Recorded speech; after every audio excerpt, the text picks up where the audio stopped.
Hello, my name is Mook, and I quite like tokusatsu. Tokusatsu literally translates to special filming. They're Japanese pieces of media that, generally speaking, focus on special effects, but for the sake of this film, when I say tokusatsu, I mean those weird Japanese shows where people wear rubber suits pretending to be monsters. Like most, I got sent down the tokusatsu pipeline by getting into giant robot anime, which unsurprisingly have a lot in common. In fact, tokusatsu takes quite a lot from anime. It's why whenever someone wants to know where to start, it helps to know if they like anime. There's so much carryover, in fact, that there are plenty of anime and manga that take inspiration from, or just outright are tokusatsu manga. One of them being Guyver, a very violent and adult-oriented series with bloody action, dark themes, and a brutal hero. But apart from that, Guyver falls into the category of a henshin hero, a superhero that strikes a pose and shouts a key phrase to transform. Henshin. So it made all the sense in the world for Guyver to get the live-action treatment. Manga tie-ins, or even tokusatsu shows based on manga, have been a thing since the inception of the henshin hero, Kamen Rider. It's a match made in heaven. What could possibly go wrong? It's the year 1990. Bandai and Hero Communications approached Screaming Mad George to do the effects work for a live-action film based on the successful Guyver series created by Yoshiki Takaya. They approached Screaming Mad George based on his work on A Nightmare on Elm Street 4, The Dream Master. George agreed on the condition he could direct and brought along with him producer Brian Usner and fellow effects artist Steve Wang. Keep that name in your head, by the way, it'll be important for later. George and Wang completed the movie's principal photography in around 5 weeks, beginning in October 1990, shooting on locations in Simi Valley and Los Angeles. The two began directing side by side before splitting up into separate units, with Wang responsible for handling the majority of the film's action scenes. George said of the production, "The animated version of Guyver is a lot more serious and meant for adults. It had a lot of gory violence and adult themes. As we got into script development, we realized that with the budget and schedule we had to shoot the movie, we'd probably be better off making it for a broader audience, like a PG-13. This is where the problem of the film stems from. The Guyver has a fundamental and egregious problem with tone. A lot of the Zoonoids, the monsters of the Guyver series, are rendered faithfully and look as intimidating as they should. However, their characters feel completely unfitting for their designs. They all have quirky and strangely comedic lines. One of them even does a small rap number that lands about as well as you might think in a children's B-movie from 1991. I've been looking high, I've been looking low for the guiding, jiving thing to show. And now this punk's become a hunk, when all along he's had the song. Well, let me just tell you one thing. I'm gonna boot that thing with the guiding in. I'm going to make you crawl and gonna make you sing, cause I want that guiding, jiving thing. A lot of people would compare this tone to a certain other show that will become relevant soon.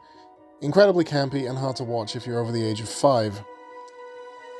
But it's not fair to say that Guyver is ripping off that one show, because it came out years before the show was based on even got started.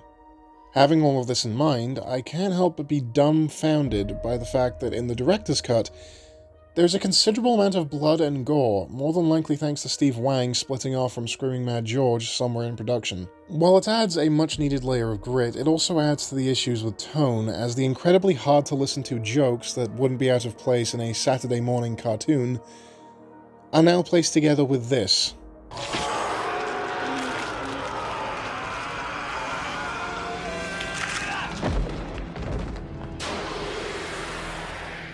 The story itself, however, isn't horrible on the surface. It's very basic, but that opens the doors for a lot of possibilities.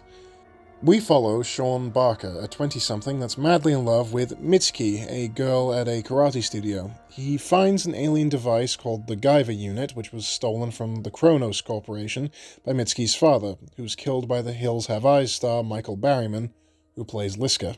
It pulls just enough from the original to be passable, but the dialogue is downright torture to listen to. Our leading man, Sean, is also painfully generic. He has next to no presence in any given scene, and he barely even has one dimension with his care for Mitsuki, let alone two. I can at least appreciate that he gets fused with the Guyver unit pretty early on with gruesome detail.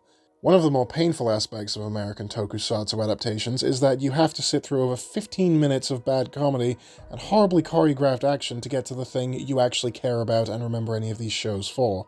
Oh, and Mitsuki, whose name I realized several hours after writing this script, is actually spelled Mizki, with a Z. Let's just see if that's real. Yeah, that's what I thought. Anyway, Mizki isn't a human being. She exists to be Sean's love interest and not much else. It's very difficult to remember anything about her aside from Vivian Wu's horrible acting and the fact that she is Chinese, not Japanese. I mean that with no ill will, by the way. Vivian Wu is more than likely a fine actress. It's probably the directing that messed her up, because even the biggest star in the film was completely horrible. Mark Hamill was coasting through this film. This was in that era of Hamill's career where he couldn't escape Luke Skywalker, and everyone agreed that his career was more than likely never going to recover. This was, of course, before he decided to shift into voice acting and becoming the voice for another legendary character that's famous across the world. But at the very least, Reanimator's David Gale, who plays the main antagonist, is here to liven it up, and he's a treat to watch, chew the scenery, and is a welcome reprieve from the other performances. The reason this movie feels so offensive to me isn't due to the mildly racist Zoanoid. It's due to the fact that this movie could have been something amazing. You can see right in front of you that the special effects are impeccable, and everyone across the globe who has seen this film admits that the special effects are genuinely incredible, but they squandered it to go after a younger audience.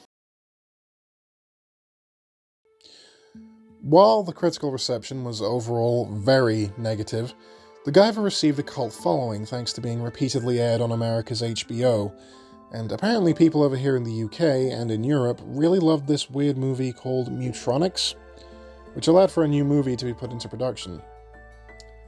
But this time, there would be no Mark Hamill, thanks to him dying in the first film in a rather gruesome manner, of course, which meant no star power, which also meant a lower budget. In fact, Screaming Mad George left the project due to the sequel having a proposed budget of $1.5 million, half the original budget of the Guyver.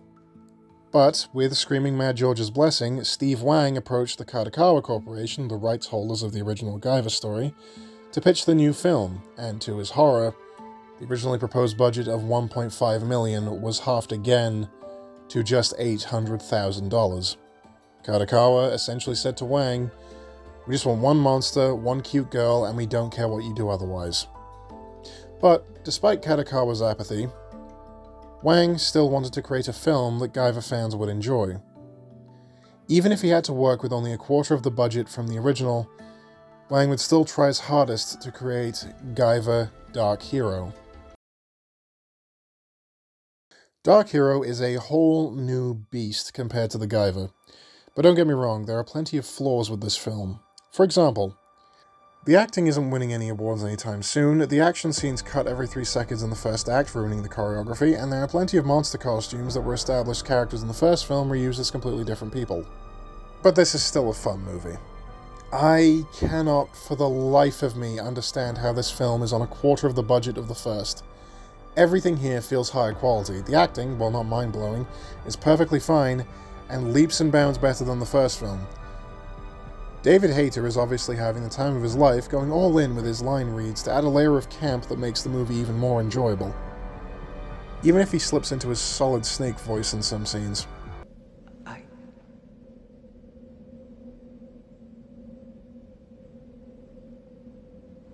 No. 45, huh? The tonal differences are also completely gone thanks to the film going all in on the R rating. The action, once it gets going, is frantic and fast-paced, and while I know a lot of people who are fans of Japanese special effects cinema will normally scoff at this remark, but you wouldn't be to blame for comparing this to a certain other show.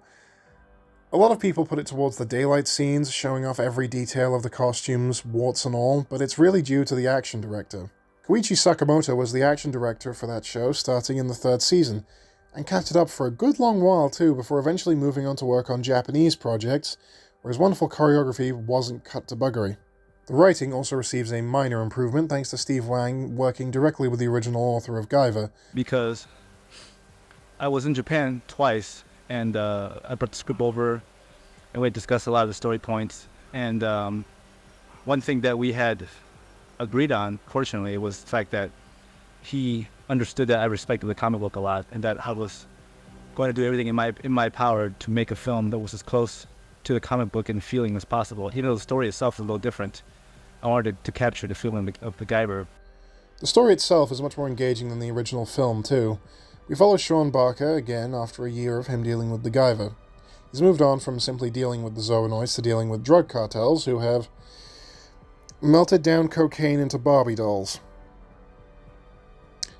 Which might be a thing cartels did, but apparently you can only make clear plastic out of cocaine, and I've gone off topic. Either way, Sean is now dealing with night terrors and semi-prophetic visions being supplied to him by the Guyver unit. He keeps sketching these weird symbols once he's awake, too.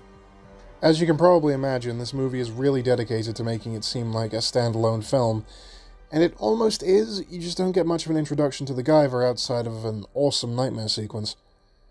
The movie does see fit to say goodbye to Ms. Key, however, and it was nice that they respected her character enough to do that. But now, with Sean having broken up with Ms. Key, he then proceeds to get a new girlfriend who, and again, no offense to the actress who plays Ms. Key, is a far better character.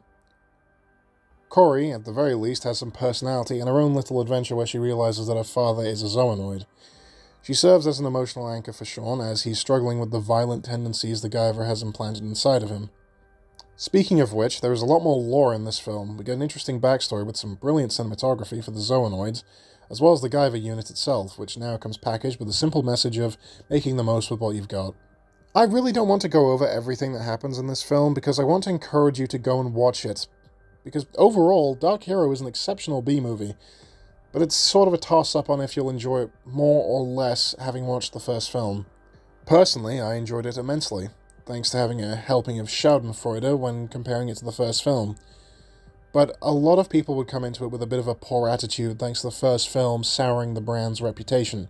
Despite the movie ending with a promise for more, there was never a sequel after Dark Hero. But the crew was more than ready to do it. In fact, David Hayter had a pitch ready for a third movie. And as silly as that sounds, the star offering up a script for the next movie, Hayter was actually a writer. He wrote the script for Watchmen. Despite not being able to make a sequel, Hayter remembers his time on set fondly. It was my first movie that I worked on, and I was the lead, and it was like being Batman or something. And we spent the summer shooting up in the Angeles Crest mountains outside of Los Angeles, and I met my wife on that movie, and it was life-changing. It was amazing. Apart from Hayter himself, the crew are without a doubt the main reason the movie is as good as it is. Basically, all of them worked on the previous film, meaning they had experience both with the visual style and working with each other. It also explains how they were able to pull everything off for so cheap. That spaceship set is a thing of beauty, and they even completely remade the Guyver suit to have it be more imposing and closer to the manga. This film has earned a firm cult status both in the eyes of Guyver fans and Tokusatsu fans. So what happened exactly? Sure, this film was direct-to-video and a sequel to a horrible B-movie to boot, but given everything that had happened in the horror and action scene back in the late 80s, there would have been plenty of room for a gory and dark superhero flick.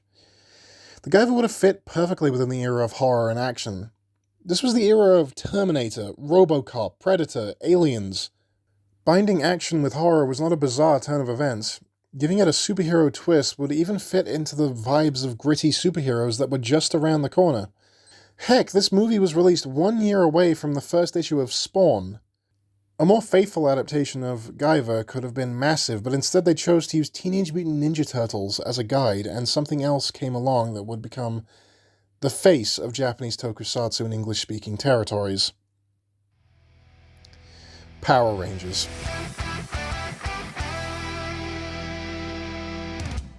Despite me foreshadowing this all throughout this documentary, I will rip the band-aid off right now. Mighty Morphin Power Rangers is a horrible show with no redeeming qualities. But disregarding the show's horribleness, this is what became the face of tokusatsu in America for reasons I can't quite fathom. So, Guyver could have been huge if handled far better, but ironically, a property handled far worse than Guyver, and yes, I do unironically think Power Rangers is worse than the Guyver, became an international phenomenon. It also doesn't help that the perception of tokusatsu in America is very twisted. They struggle to take anything on the screen seriously, so they develop this mindset of looks stupid is stupid.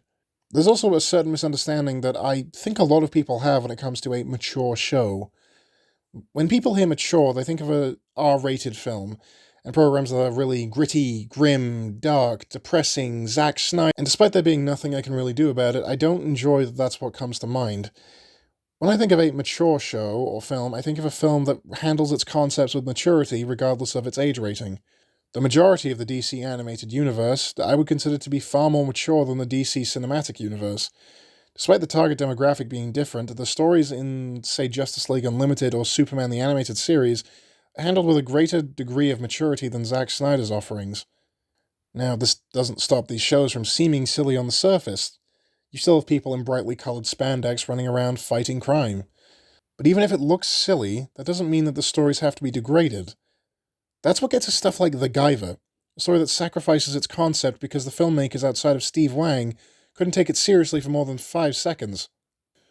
Americans in the industry seemed to see tokusatsu as lesser in comparison to their way of doing things for a really long time. The Guyver failed because they thought a dark tone wouldn't fit with the campy special effects. No, it wasn't the special effects style that made this movie what it is. It's because they didn't care. And that's why this movie sucks.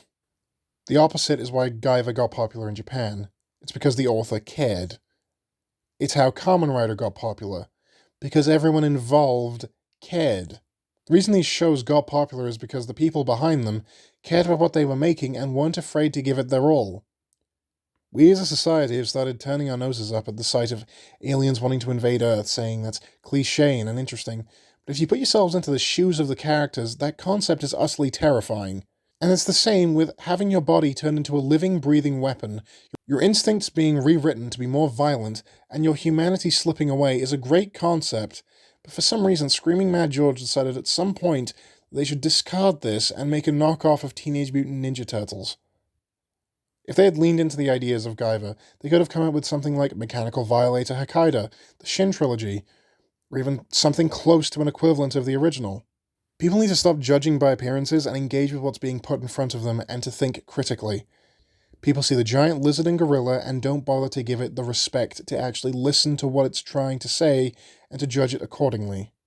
Watch movies, don't look at your phone, don't gawk at every bright colour that flashes on screen. Watch them and learn what makes them good.